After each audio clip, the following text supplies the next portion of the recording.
So you want to take advantage of iOS 17's new addition to use your iPad as an external monitor. Well, I've got the RC Pro Enterprise controller here for a Mavic 3 Thermal, just your standard controller there.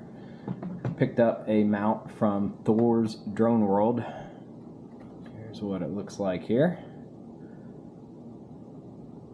It feels like aluminum, very well made. Mounting points are on the bottom here. And then this piece rests against the top of your screen there. So I'm going to go ahead and just put it on here. I've only put this on one time, so this will be the second time. So let's go ahead and do it. So on this end, you've got a screw that you need to take out of here. Very, very tight allowances here on this part. So that comes out. I'm going to take out of the box here. Got a couple different things, some tools. Here's the screws for the bottom. So, put one of each of these in there. You can hold the controller up.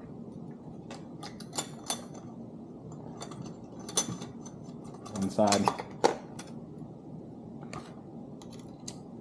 And the other side. Now I'm not going to tighten these up just yet because we want to get the actual other end on there. So I'm going to leave a little bit of play on that. Here's what it looks like on the back of the controller. What I really love about this too is there's actually a 1/4 inch tripod mount on the back, so you can mount your controller to a tripod as well.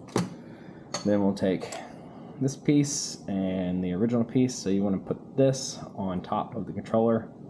It does have some little rubber pads on here too, so it shouldn't rub on there too bad at all. The first time you're using this, you're going to actually loosen up this using the tools in here and adjust it where you need it. Make sure you make it a little bit tight, because when you're trying to put it on here, this will come down and smack your drone screen, which is definitely not good. So it says to use your thumb to hold this on here. Screw that piece into there. Now you've got your mount in place. Now you can use a couple different accessories. I ordered, in addition to the tablet mount, this is extendable, has a spring load there, and then also comes out that far so you can spring that mount load a tablet. I've got the 12.9 inch iPad Pro, and it does fit in here just barely. So once you get it where you want it, you can actually lock this up or down, click it into place, and it keeps it from moving anymore. This also has a 1/4 on the bottom of it. We also have this additional piece, which is a quick release bracket. Get that opened up. Now I have not mounted this yet, but we'll find out how to do that here shortly. So we've got 2 Allen wrenches and 2 Allen screws. This looks like it's got 2 bolts on the bottom of there. So this piece, you just squeeze it in and it comes out square shaped, or triangle shaped. Get it out of here one of these times. And it just clicks in there, locks in nice and tight. So I want my tablets to go in that direction. So, all right. So you can actually just put these in first. Get them a little bit close. And then the way he built this mount, the back of this is actually open. So you can just take it and slide it in there. Oop, too tight. Slide it right in. Get it where you like it. Tighten it up by hand a little bit there. Close. Take the Allen wrench. There's one. And the other one. Alright, it's going nowhere. Here's our mount. Click it in, works great. So now let's see, this looks like it takes a regular screwdriver. So. Straight here. Tighten it up. Feels pretty good. And click. So in the box, we also have a lanyard that you can use. This has a quick release adapter on it as well. So I'm gonna put that on there, just pop that out. Put this through this loop right here. Overall, once you get the iPad on there, the balance is pretty good. It does alleviate some of that weight that you would normally have around your neck. There's also a mini HDMI to HDMI that you can use on the bottom here to actually plug in to your iPad. So we'll put that on there in just a second.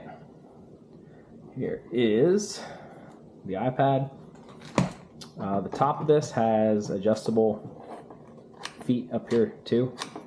So if you want to take that width out a little further, you can. So I like to put it under, slide it in. You can see it's pretty tight, but it does fit. Comes a little top heavy there once you get it in, so you need to set it down on something when you're not using it. As far as the HDMI cable goes, they also sell a dongle like this. I got this one on Amazon. It's a USB 3.0 60 gigahertz, so you get that faster frame rate video capture card. Regular size HDMI in. Comes with this little USB-C adapter. So if you had something else you wanted to capture with, you could use the regular USB as well. But we don't need that for this particular piece here. So we'll pop open our port. Here's our HDMI mini. Goes in the bottom of the controller. And then the HDMI off of here plugs into capture card. Power on our controller. Unlock our iPad.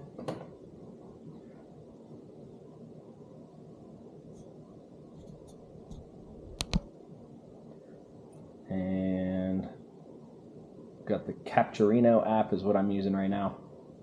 That one seems to work the best so far. And you can see we've got ourselves an external monitor, just like that. It'll mirror whatever we put on the screen. And now with the lanyard on there, you can see not too bad. So again, this is from Thor's Drone World, the LiftThor. Now I was thinking the exact same thing. With this on the back, will it fit in the stock case? So there's this bump out right here that is going to need some trimming. So I also have the, I think it's the CZI spotlight on here. So in order to get this in and out, you got to leave one of the stick controllers off there. I'll leave it on the back. But sliding this in with the mount on there, it gets part of the way down, but you can see there's about an inch where it still needs to go down further. So I did also have to take the top piece off that goes here, because while this might make it, the antennas cannot fold while that piece is on there. So we'll do some trimming, see if I can get to fit. Okay, so I took a standard razor blade. Careful if you're going to do this yourself. They're sharp, don't cut yourself. I made a cut in here, and then went down through the top, and then also was able to actually cut across the middle, down at the bottom there, and came up with this cut here. So we have sort of a slot in there that will match up to this piece here. And when we slide it in there, you see it fits. Now, this does hang over just a little bit, but when you close it, it hits. If you push it in just a little, it'll actually close. So you can see we're not totally lined up straight with this, so if you adjust your right side first and get it where you like it, then come back and it will close. So whether or not that has a gap in it, I don't know if it's actually waterproof tight sealed with it like that, but it will close with that on there. So if you wanted to leave it on there, you can. This may even go a little further down, cutting out some holes in the bottom there, but I don't want to cut through the bottom of my case on accident.